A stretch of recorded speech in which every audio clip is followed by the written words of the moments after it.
How to crush negativity in your mind before it crushes you. Have you ever noticed how one small bad comment can ruin your whole day?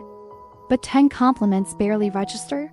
You could receive 9 great job messages and 1 "this needs improvement." And somehow your brain decides to replay the negative one on repeat like a broken Spotify playlist. Why does this happen? First, let's start simple. Negativity is not a personal flaw. It's not because you're weak. It's not because you're dramatic. It's because you're human. Thousands of years ago, your ancestors survived not by being optimistic, but by being cautious. The human brain evolved with what psychologists call a negativity bias. In 2001, researchers Paul Rosen and Edward Roseman described how negative events affect us more strongly than positive ones. A threat captures more attention than a reward. Imagine you're a caveman. If you miss a beautiful sunset, nothing happens. But if you miss the sound of a predator in the bush, your dinner.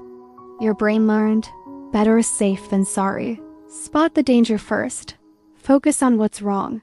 That ancient survival software is still running. Even though today the predator is usually an email, a bill, or someone's opinion. Negativity shows up strongest when you're tired, you're stressed, you feel uncertain. You compare yourself to others, something reminds you of past pain. So if you've been thinking, why am I so negative lately? The better question might be, am I exhausted? Overwhelmed? Scared? Because negativity often isn't hatred, it's protection. But here's the problem. The brain that protects you can also imprison you. Imagine your mind is a garden. Negative thoughts are weeds. Positive thoughts are flowers.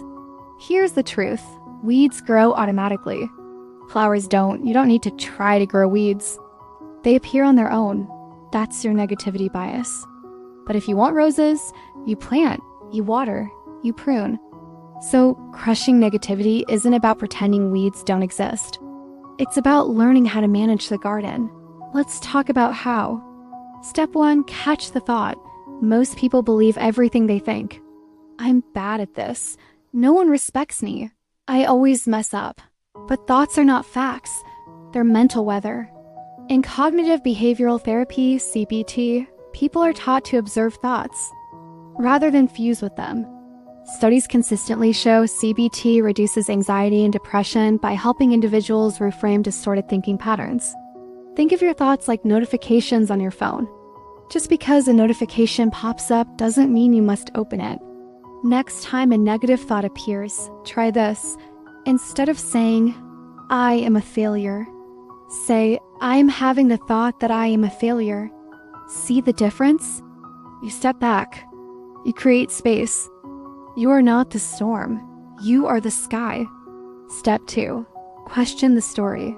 Our brains are incredible storytellers, but they love dramatic scripts. You send a message, no reply. Your brain, they hate me. You make one mistake. Your brain, you're terrible at this. Psychologist Aaron Beck, one of the founders of CBT, identified cognitive distortions, common thinking errors like catastrophizing, mind reading, and overgeneralizing. When negativity hits, ask 3 simple questions. Is this 100% true? What evidence supports this? What evidence contradicts it? You'll be surprised how often your brain says, well, maybe not 100%. It's like turning on the lights in a dark room. Monsters disappear when examined closely. Step 3, train your attention. Your attention is like a flashlight in a dark cave. Whatever you point it at grows bigger. If you constantly scan for problems, flaws, threats, your world becomes heavy. But attention is trainable. In a famous 2003 study by Emmons and McCullough, participants who practiced gratitude weekly reported higher well-being and optimism compared to those who focused on hassles. Gratitude isn't toxic positivity, it's attention training. You're not denying problems, you're expanding what you notice. Try this daily exercise. Before sleeping, list 3 small good things.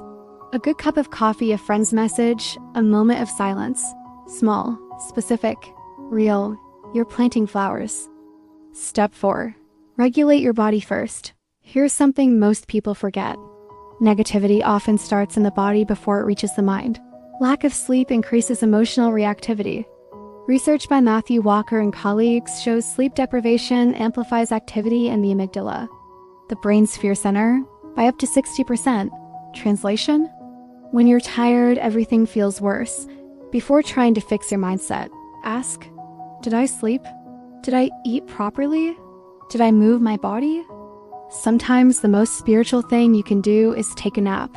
Negativity shrinks when your nervous system feels safe. Step 5. Build psychological muscles. You don't eliminate negativity forever. You build resilience. Psychologist Barbara Fredrickson's broaden and build theory suggests positive emotions broaden our thinking and build long-term psychological resources. Think of positivity like strength training. You don't go to the gym once and become strong forever. You train repeatedly. Small positive actions. Helping someone learning something new, completing a small task, taking a deep breath before reacting. Sometimes the problem isn't your thinking. It's your surroundings. If you constantly scroll social media comparisons, negativity grows. If you stay around chronic complainers, negativity spreads. Emotions are contagious. Studies on social networks show moods can spread through groups. Even digitally, you're not weak for being influenced. You're human. So design your environment. Follow inspiring voices, reduce negative news consumption, spend time with grounded people, create quiet space. You wouldn't plant flowers in toxic soil. Negativity will always try to grow. That's natural. But here's the empowering truth. You are not the weeds. You are the gardener. You cannot stop weeds from appearing, but you can choose which thoughts to water, which thoughts to pull out, which thoughts to question, which thoughts to let pass. Crushing negativity is not about becoming endlessly positive. It's about becoming aware. It's about catching the thought before it catches you. It's about understanding that your brain evolved for survival, but you are living for meaning. So next time negativity shows up, instead of saying, "Why am I like this?" try saying, my ancient brain is trying to protect me again.